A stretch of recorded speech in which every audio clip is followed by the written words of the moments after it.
One of the great joys of life is riding a scooter through Vietnam. To be part of this mysterious, thrilling, beautiful choreography.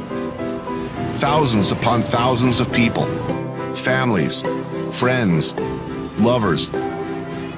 Each an individual story glimpsed for a second or two in passing, sliding alongside, pouring like a torrent through the city. A flowing, gorgeous thing. As you ride, you not only see but overhear 100 intimate moments in miniature. You smell wonderful, unnamed things cooking, issuing from storefronts and food stalls. The sounds of beeping, laughing, announcements from speakers, the putt-putt and roar of a million tiny engines.